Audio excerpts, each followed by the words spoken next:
বান্দাকে এই গাছটা আল্লাহ দেখাইতে থাকবেন, দেখায় টেখায় আবার জিগাইবেন, এই বান্দা আর কিছু চাওয়ার আছে নি? বান্দা তখন বলবে, আল্লাহ তোমার জাতের কসম আর কিছু চাই না। এই গাছের ছায়ার নিচে দোজকের আগুনের বাতাস লাগে, ওই গাছের ছায়ার নিচে যদি জায়গা পাই তাইলে মনে হয় একটু আরাম লাগবে। আল্লাহ আমাকে একটু ওই জায়গায় জায়গা দাও। মহান আল্লাহ কালিমাওয়ালা একটা বান্দাকে টান দিয়া ফিরিস্তা দিয়ে তাকে জান্নাতের বর্ডারের সুন্দর গাছের ছায়ার নিচে বসায়া দিবে, যেখান থেকে এবার জান্নাতের হুর গিলমান নিয়ামত জান্নাতের চিত্রগুলো সব দেখা যায়।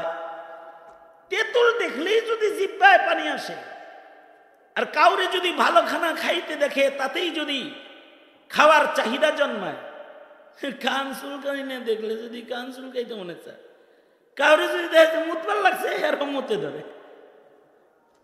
দেখলে যদি এতটুকু আসর করে, তাহলে জান্নাতের নিয়ামত গুলো বান্দা যখন এত কাছে থেকে দেখতে থাকবে, তখন বান্দার আল্লাহর নাজ নিয়ামতের একটু স্বাদ নেওয়ার জন্য কতটা জিহ্বায় পানি আইতে পারে।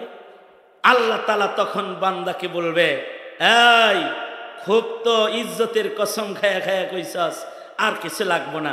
লাগবো নি রে কিছু? আর আল্লাহ বলবে, আরো কিছু লাগবে নাকি তোমার?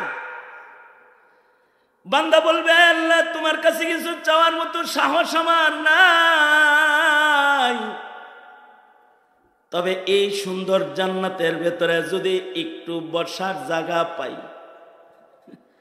তাহলে আর কিছু চামু না। আল্লাহর রাসূল বলেন, জান্নাতের ভিতরে শুধু বসতে জায়গা সুয়ালকারী কালিমাওয়ালা একটা বান্দাকে আল্লাহ তাআলা এত ভালোবাসেন, সে চাবে জান্নাতের ভেতরে বসার জায়গা।